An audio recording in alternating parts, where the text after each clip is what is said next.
Hi everybody, Brittany with Dual Realty Group checking in again for another market update.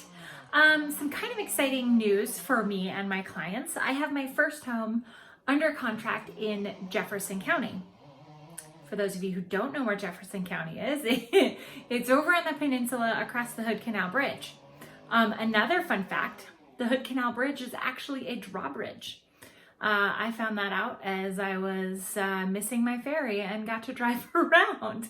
But the takeaway from that is that in real life, like I talked about it before, that I thought that people would be holding off on maybe purchasing until they found out what was going on with their job, so that they could maybe move a little farther out of town. And that is client number 2 that has already said, like, either we're doing it or we're just waiting to hear a couple more things before we move a little bit farther out.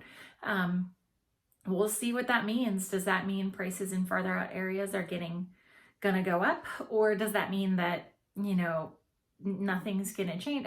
We'll see how this plays out. Okay, so this next part is directed at sellers. Sellers, if you have a unique house, maybe you have a power lines or a hot tub in your master bedroom or something, now is the time to sell a unique home. There's a couple of reasons for that. So interest rates are going down again. I wouldn't be surprised if they continued to go down. So there are tons of buyers on the market right now taking advantage of this affordability. So there are a lot of people clamoring for not a lot of houses. We have 2 months of inventory available in the Pacific Northwest. Now, what that means is at the current rate of how many homes are pending and sold, we would sell out of every house in less than 2 months. So we need more listings. We have a lot of buyers that want to get in the market and not enough houses to sell. So if you have one of those that might be a little quirky, now is the time to sell that. We're still seeing prices grow year over year in the Pacific Northwest, despite all of this uncertainty still. Prices are up 4.7% in June of 2020 over June of 2019. So my PSA for this week, there's going to be 2, who am I kidding? Is when you're reading real estate articles, or any article for that matter, don't just read the headline. There was one that I panicked when I saw the headline. It was like 32% of households have not yet made their full July house payment.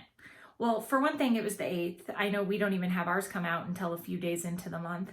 And another thing is there was a bunch of people that had made partial payments. A lot of people that had late payments in June eventually made them up. So just keep in mind, those stories, those scare tactics, those sell. We want to read the whole article and see what's actually going on. I don't want to downplay people that are in forbearance and things that people that can't make their payments, because it's a very real tragic thing that's going on right now. However, I don't think it's leading to any sort of major housing crash or deficit. PSA number 2, same goes. Put the mask on so that we are not stuck in our houses for the rest of our lives, and people aren't going to ICUs and all the insane things that are going on right now. So anyways, have a wonderful weekend.